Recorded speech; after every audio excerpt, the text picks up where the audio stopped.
बेटा, 7th class. आज हम पढ़ेंगे चतुर्थ पाठ है हास्य बाल कवि सम्मेलनम। हास्य मतलब होता है हंसाने वाला, बाल मतलब बच्चों का, कवि सम्मेलन मतलब जो कवि होते हैं, जैसे राइटर जिसको इंग्लिश में बोलते हो, जो कविताएं लिखते हैं ना, कविता पढ़ते हो हिंदी में, उसका सम्मेलन होता है। मतलब एक संगोष्ठी होती है, टीवी पे भी देखा होगा, जिसमें सब लोग अपनी अपनी कविता बोलते हैं और हंसते हैं। कभी यूट्यूब पे डाल के देखो कवि सम्मेलन, तो बहुत सारे आते हैं। तो इस बारे में पढ़ेंगे कि बच्चों ने क्या क्या बोला है कवि सम्मेलन में। आगे पढ़ेंगे। विविध वेशभूषा धारिण्य चत्वारः बालक वय मंचस्य ऊपर उपविष्टा सन्ति। इसका मतलब हो गया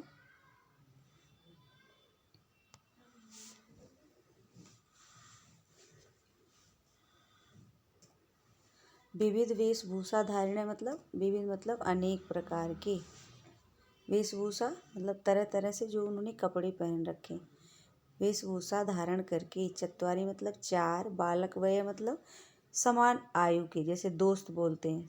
वय मतलब आयु और बालक मतलब इसी बराबर आयु के, उम्र के बच्चे। मंचस्य मतलब जो स्टेज बोलते हो जिसको इंग्लिश में, मंच के ऊपर, यानी जहाँ पर नाटक करना है उस मंच के ऊपर।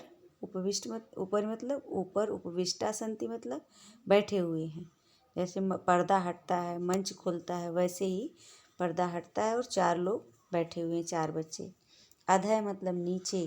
तुमने देखा होगा वो जो नाटक करते हैं, तो ऊपर एक स्टेज पे नाटक करते हैं, नीचे लोग देखने वाले बैठते हैं। तुम्हारे स्कूल में एनुअल फंक्शन होता होगा, उसमें भी देख रखा होगा। तो अधः श्रोतारः हास्य कविता श्रवणाय उत्सुका संति। अधः मतलब नीचे, श्रोतारः मतलब जो कविता को सुनने के लिए आए हैं वो बैठे हुए हैं। हास्य कविता श्रवणाय मतलब हास्य कविता सुनने के लिए। उत्सुका मतलब बहुत ज़्यादा उत्सुक। संति मतलब हैं। कोलाहलम चा कुर्वन्ति और शोर मचाते हैं। मतलब कि कविता सुनाओ, कविता सुनाओ। जैसे हम दर्शक लोग होते हैं स्टेज पे और वो बैठ कर क्या कहते हैं कि अरे देर हो रही है, पर्दा हटाओ, कार्यक्रम शुरू करो। ऐसे वो भी कविता को सुनने के लिए शोर मचा रहे हैं, उत्सुक हो रहे हैं। ये देखो, ये मंच है, ये मंच है जिस पे ये चार बच्चे बैठे हुए हैं। ये अनाउंस करने वाला है और ये सारे नीचे बैठे हुए हैं। ये देखो, ये सारे, ठीक है। आगे बढ़ेंगे। संचालक है मतलब जिसने कविता को संचालन किया है, यानी जिसने शुरू कराया है, वो बोलता है अलम कोलाहलेन। अलम कोलाहलेन, इसका मतलब कोलाहल बंद कर दो। अलम मतलब मत करो, कोलाहलन मतलब शोर। कोलाहलेन, इस शोर को मत करो। अद्य परम हर्षस्य अवसरः यः तस्मिन् कवि सम्मेलने काव्यहन्तारः कालयापकाश्च भारतस्य हास्य कवि विधुरंधरा समागता संति। कह रहा है कि अद्य परम, आज बहुत ही, परम मतलब बहुत ज़्यादा, अद्य मतलब आज, हर्षस्य मतलब खुशी का, अवसर है मतलब समय है, यत की, अस्मिन मतलब इस, कवि सम्मेलन मतलब इस कवि सम्मेलन में, काव्य हंतारा मतलब कविता को की हत्या करने वाले। ओके, ऐसा क्यों बोला गया? क्योंकि हंसाने के लिए ये कवि सब चीज़ें उल्टी उल्टी बोलेंगे, तो कविता करने वाले श्रेष्ठ होते हैं, लेकिन यहाँ पर क्या किया, कविता की हत्या करने वाले, यानी उल्टा पल्टा कविता बोलेंगे, जो इनका मन करेगा वैसे बोलेंगे। कला यापकाश्च मतलब समय को बर्बाद करने वाले। अब कविता सही नहीं बोलेंगे, सबको हंसाने के लिए आए हैं, तो ये हर चीज़ को उल्टा बोल रहे हैं। समय का सदुपयोग के बजाय ये लोग हंसें ताकि, इसलिए कह रहे हैं समय को बर्बाद करने वाले। भारतस्य मतलब भारत के, हास्य कवि मतलब हंसाने वाले कवि, धुरंधरा मतलब श्रेष्ठ कवि, समागता मतलब इस मंच पर आए हुए हैं। एही तो चलो। करतल ध्वनिना मतलब, करतल मतलब होता है ताली, ध्वनिना मतलब आवाज़, यानी ताली बजाकर। वयम मतलब हम सब, एतेषां मतलब इन सभी का, स्वागतम कुरु मतलब इन सभी, जो ये जो चार कवि आए हुए हैं, ये रहा, ये चार कवि, इनका सम्मान करते हैं। ठीक है, तो चलो हम आज इनका क्या करते हैं, सम्मान करते हैं। पहले गजाधर एक कवि है जो बोलेगा, गजाधर नाम है, वो कवि है, वो बोल रहा है सर्वेभ्य अरसिकोभ्य नमो नमः। कह रहा है कि सभी, सर्वेभ्य मतलब जो भी सुनने आए हैं, अरस कवि मतलब जो नीरस लोग बैठे, कविता तो सुनने वाले रसिक व्यक्ति होते हैं, वो प्रसन्न होकर कविता का आनंद लेते हैं। लेकिन क्योंकि यहाँ हंसाने वाली कविता है इसलिए सबको उल्टा बोला जाएगा, है ना। जैसे तुम हंस खुश हो लेते हो, कहते हो कि आज सूरज पश्चिम से निकला है, फिर मजाक करते हो कि ओहो चाँद धरती पर उतर आया है। इसी तरह ये भी सब उल्टा बोल रहे हैं कि सर्वेभ्य अरसिकोभ्य मतलब सभी, अरसिकोभ्य मतलब होता है जो नीरस लोग हैं। नमो नमः सबको नमस्कार, कोई ऐसे नमस्कार करता है, लेकिन ये हंसाने वाली कविता इसलिए ऐसे नमस्कार। प्रथम तावत अहम आधुनिकम वैद्यम, कह रहा पहले तो मैं एक आधुनिक वैद्य हूँ। वैद्य का मतलब डॉक्टर, आधुनिकम मतलब आजकल का, अहम मतलब मैं, प्रथम मतलब पहले, तावत मतलब तो, पहले मैं बता रहा हूँ कि मैं आजकल का वैद्य हूँ, जैसा कि आजकल वैद्य होते हैं। कैसे होते हैं देखेंगे। उद्देश्य स्वकीयम काव्यम श्रवणामि, तो मैं उस वैद्य को उद्देश्य करके मतलब वैद्य के बारे में बताते हुए आपको एक कविता सुनाता हूँ। कह रहा वैद्यराज मतलब डॉक्टर में सबसे श्रेष्ठ। नमस्तुभ्यम यमराज सहोदर, मैं तुम्हें नमस्कार करता हूँ जो यमराज के सहोदर मतलब भाई होते हैं, यानी डॉक्टर क्या होते हैं, यमराज के सगे भाई होते हैं। यमस्तु हरति प्राणान, कह रहा है जो यमराज हैं, यमस्तु यम तो यानी यमराज तो, हरति मतलब लेते हैं, प्राणान मतलब केवल प्राण ले लेते हैं। यमराज आते हैं तो केवल व्यक्ति मर जाता है, लेकिन जब डॉक्टर आते हैं, वैद्यम वैद्य प्राणान धनानि च, और वैद्य जो है प्राण भी ले लेता है और पैसा भी ले लेता है। सर्वे उच्चई हसंती, यह सुनकर सब लोग जोर जोर से हंसते हैं। आगे एक और व्यक्ति है, कवि है, उसका नाम है कालांतकः। कहता अरे वैद्यस्तु सर्वत्र परंतु ना में मादृशा कुशला जनसंख्या निवारणे। कह रहा अरे वैद्य मतलब डॉक्टर तो सब जगह हैं, सर्वत्र मतलब सब जगह, परंतु ना ते मादृशा लेकिन उनमें से कोई मेरे जैसा नहीं है। ना ते मतलब उनमें से, मादृशा मतलब मेरे जैसा, मेरे जैसा कैसा, कुशल श्रेष्ठ नहीं है। किस मामले में, जनसंख्या निवारणे यानी जनसंख्या साफ करने में मेरे जैसा कोई डॉक्टर नहीं है। तुम्हें भी हंसी आ रही है ना कि लोग तो जान बचाते हैं, ये कह रहा मैं जनसंख्या ही साफ कर देता हूँ। ममापि काव्यम, मेरी भी कविता, इदम मतलब इस तरह, श्रुणवन्तु मतलब सुनो, भवन्तः मतलब आप सब, मेरी भी अब कविता सुनो जो मैंने बनाया है। इसने क्या बोला, इसने कहा चिता प्रज्वलिता, एक कोई लाश जल रही थी। चिता जला, चिता का मतलब जहाँ पर शव को जलाया जाता है, शव क्या होता है, डेड बॉडी, शव को जलाया जाता है, वहाँ जल रहा है। दृष्टवा मतलब उसको देखकर, वैद्यो विस्मय गाता है, जो डॉक्टर है वो बड़े आश्चर्य में पड़ जाता है। विस्मय आगत है। ना हम गतो ना मे भ्राता कस्येदम हस्तलाघव, कह रहा कि ये लाश जल रही है लेकिन ये मरी कैसे, ऐसे सोच रहा है कि ना गतो ना अहम गतो, मैं भी नहीं गया, ना अहम ना मैं, गतो मतलब गया, ना मैं भ्राता और ना मेरा भाई ही गया। कस्य देव हस्तलाघवम, यह किसके हाथ की सफाई है। कस्य देव मतलब किसके, हस्तलाघव मतलब हाथ की सफाई। इसके कहने का मतलब है कि ये आदमी कैसे मरा, ना तो मैंने दवाई दी ना तो मेरे भाई ने दवाई दी, यानी ये जिसको दवाई देते होंगे वो मर जाता होगा। इसलिए फिर से सब हंसते हैं, पुनः सर्वे पुनः हसंती, फिर से सब हंसने लगते हैं। एक तुंदिल है, तुंदिल कहता है तुंदस्य ऊपर हस्तम आवर्तयन, कह रहा अपने तोंद के ऊपर, ब्रैकेट में लिखा हुआ ना, तुंदस्य मतलब तोंद के ऊपर मतलब ऊपर, हस्त मतलब हाथ को, आवर्तन मतलब घुमाता, जैसे सब लोग खा के डकार भरते हैं अपने पेट को गोल गोल घुमाते हैं, घुमा के देखो अपने हाथ से, अपने पेट पे घुमाओ, तो वैसी तरह हाथ घुमा के तुंदिल बोलता है। तुंदिलो अहम भो, मैं तुंदिल हूँ। ममाम इदम काव्यम शुरुआत, मेरी भी, ममापि मतलब मेरी भी, इदम मतलब यह, काव्यम श्रूयताम मतलब कविता को सुनो, जीवन धारिताम च और जीवन को धारण करो। क्या कविता कहता है, चूँकि ये तोंद अपना सहला रहा है तो इसलिए ये खाने वाला होगा ज़्यादा। कहता है परा अन्नम प्राप्य दुर्बुद्धे माँ शरीरे दयाम कुरु, परान्नम दुर्लभम लोके शरीराणि त पुनः पुनः। कह रहा परान्नम मतलब अगर दूसरा कोई भोजन दे रहा हो, प्राप्य दुर्बुद्धि, कह रहा अगर कोई ऐसा व्यक्ति है जो तुम्हें क्या दे रहा है, भोजन दे रहा है ना, तो उस समय जो है माँ शरीरे दया करो, अपने शरीर के ऊपर बिल्कुल दया मत करो। कोई दूसरा भोजन दे रहा है तो अपने शरीर पे दया मत करो। क्यों? परान्नम दुर्लभम लोके। इसके कहने का मतलब है जब किसी के यहाँ दावत मिलती है या कोई खाना देता है तो उस समय इतना खाओ जितना शरीर की कैपेसिटी से बाहर हो जाए ना, जितना शरीर खाए उससे भी ज़्यादा खा जाओ, जगह बना बना के पेट में।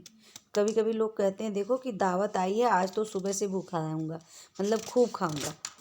तो यानी ऐसे ये लालची है, कह रहा है कि जब दूसरे की वो मिले, दूसरे के यहाँ से दावत मिले तो क्या करना चाहिए, अपने शरीर के ऊपर दया नहीं करनी चाहिए। क्यों नहीं करनी चाहिए? कि जो है माँ शरीरे परान्न दुर्लभम लोके, कह रहा है जो दूसरे का अन्न है, यानी दूसरे के यहाँ भोजन इस संसार में बहुत दुर्लभ है, कोई मिलता नहीं। शरीराणि पुनः पुनः, और खा के अगर मर गए तो दूसरी शरीर मिल जाएगी। कह रहा शरीर तो बार बार मिल सकती है लेकिन किसी दूसरे के यहाँ दावत बार बार नहीं मिलती, इसलिए अपने शरीर पर दया मत करो हे दुर्बुद्धे। जब दूसरे के यहाँ अन्न मिले तो खूब खा लो, यानी भोजन मिले। सर्वे पुनः अट्टहासम कुर्वन्ति, सभी फिर से जोर जोर से हंसते हैं।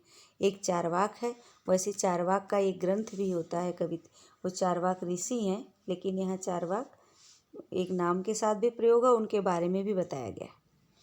आम आम कहते हाँ हाँ, शरीर से पोषणम सर्वथा उचित में हो, शरीर का पोषण करना यानी शरीर को बचाना सबसे अच्छा काम है, सर्वथा उचित में हो, हमेशा ही अच्छा रहा है। यदि धनम नास्ति तदा ऋणम कृत्वापि पौष्टिक पदार्थ एव भोक्तव्यम।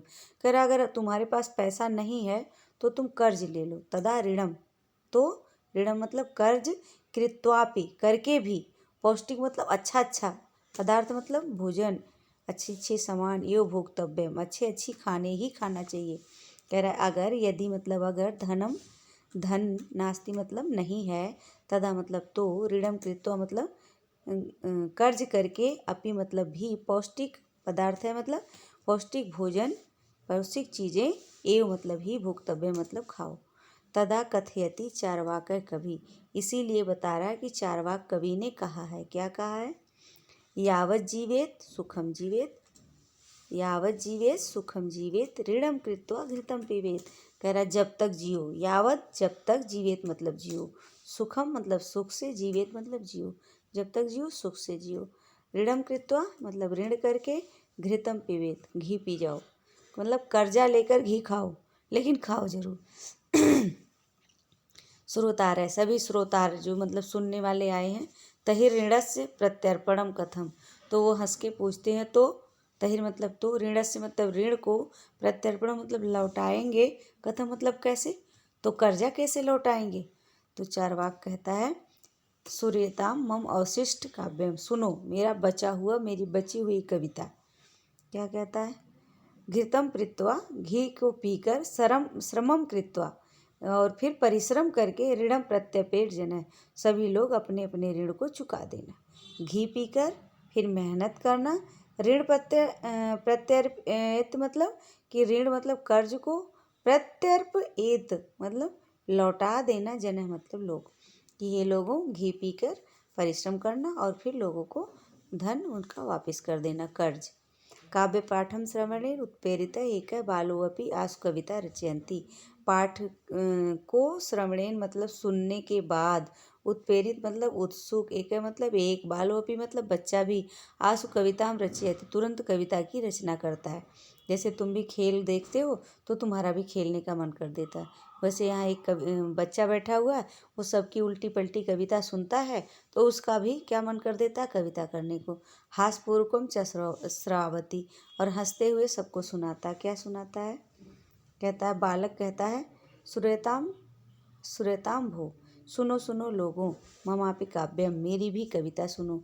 गजाधरम कवि, यहाँ पर नाम आया था ना, वो गजाधर जो डॉक्टर है, कि गजाधर कवि मतलब कवि, चय और तंदुल भोज लोलुपम, और जो तंदुल पेट को सहला रहे थे वो भोजन लोलुप, मतलब जो भोजन के लालची हैं वो कवि। कालांतक, जो वैद्य था जो कह रहा था कि ये चिता कैसे जल गई, मैंने तो इसको दवाई नहीं दी है, मरा कैसे। कालांतक तथा वैद्यम, जो कालांतक जैसा वैद्य, और चारवाकम, चा मतलब और, चारवाकम मतलब ये जो चारवाक है जो कहता है ऋण करके घी खाओ, इन सबको मैं नमस्कार करता हूँ। मतलब ऐसे ऐसे कवि हो जाएंगे तब तो दुनिया बड़े अच्छे से चलेगी, कि ऐसा भोजन का लालची हो जाए जो दूसरे के घर खा के मर जाता हो, ऐसा कालांतक जैसा वैद्य हो जाए जो क्या है लाश भी जले तो इसको दवाई किसने दी है इसका पता ना चले, और चारवाक जैसा व्यक्ति हो जाए कि घर में पैसे नहीं है लेकिन कर्जे लेकर तुम घी पी जाओ। ऐसी कविता करता है और सब लोग जोर जोर से हंसते हैं। काव्यम श्रावित्या हा हा हा हा, कह रहे काव्य को सुनकर सब लोग हा हा करते हैं, हंसते हैं। इति कृत्वा हसंती, यह करके हंसी आती है उन्हें। अन्य चापि हसंती, और दूसरे लोग भी हंसते हैं। सर्वे गृहंत गच्छति, और सब लोग हंसते हंसते घर पे चले जाते हैं। ये तुम्हारा पाठ पूरा हो गया। ये देखो तुम्हारे पास क्या है, शब्दार्थ है, इसे भी पढ़ लेना। अधः मतलब नीचे, कोलाहलम मतलब शोर, काव्य हंतारा मतलब कविता को नष्ट करने वाले, जैसा मैंने बताया उल्टी पल्टी कविता करने वाले। यहाँ देखो इंग्लिश में भी लिखा है डिस्ट्रॉयर्स ऑफ पोएट्री। तो आगे लिखे बोलेंगे कालयापय मतलब समय को बर्बाद करने वाले, यानी कोई कभी समय बर्बाद करता है कि समय का सदुपयोग करता है, लेकिन इन्होंने कालयापक मतलब समय को बर्बाद करने वाले। धुरंधरा मतलब जो श्रेष्ठ है, जैसे तुम बेस्ट और गुड और बेस्ट बोलते हो ना। धुरंधरा मतलब क्या होता है, अग्रणी, सबसे श्रेष्ठ। यही मतलब आए, करतल ध्वनि मतलब तालियों से। अरस के भय मतलब नीरस लोग, यानी जो देखने आए हैं वो कैसे हैं, नीरस हैं। आगे है स्वकीयम, अपने। मादृशा मतलब मेरे जैसे। हस्तलाघव मतलब हाथ की सफाई। तुंदस्य मतलब अपने तोंद पे। आवर्त मतलब फेरता हुआ। आई बात समझ में। ये इतना शब्दार्थ इधर आगे है। धार्यताम धारण करें। परान्नम मतलब दूसरे के अन्न या भोजन को, अन्न या यहाँ लिख लो भोजन को। पौष्टिकम मतलब पुष्टि देने वाला। यहाँ देखो परान्नम लिखा है ना, अलग किया गया है, इसमें परा है, आ है, और आगे भी प्लस में आ है, तो यहाँ कौन सी संधि हुई, आगे मैंने संधि का पाठ पढ़ाया होगा उसमें, तो इसमें दीर्घ संधि हो गई। क्या, दीर्घ संधि। तुम्हें संधि भी बताऊंगी, ठीक है। आगे पौष्टिक है मतलब पुष्टि को देने वाला। प्रत्यर्पण, यहाँ भी देखो प्रति प्लस अर्पण लिखा हुआ है। जब संधि को अलग करना हो तो प्रति अलग करेंगे, अर्पणम अलग करेंगे। यहाँ कौन सी संधि हुई है, यण, क्योंकि ई के बाद अगर या मिले तो इस ई का, जो ती में ई लगा है, इस ई का क्या बन जाएगा, या बन जाएगा। तो कैसे लिखेंगे, प्र और ई या बन गया है तो तास आधा बच गया, तो या को लिखेंगे, ये वाला आ जो है या में जोड़ देंगे और फिर पढ़म लिख देंगे और ये हो जाएगा प्रत्ययन। अवशिष्ट में और सिस्टम अलग अलग है, इसमें कोई दिक्कत नहीं है। इसका मतलब हुआ बचा हुआ। उत्प्रेरित है मतलब प्रेरित होकर, मतलब उससे उत्सुक होकर। श्रावती मतलब सुनाता है। भोज लोलुप्य मतलब भोजन का लोभी। इस तरह ये तुम्हारा पाठ खत्म हो गया। ओके, अब इस पाठ को पढ़ लेना, जो ना समझ में आए उसे मुझे दोबारा से पूछ लेना क्वेश्चन।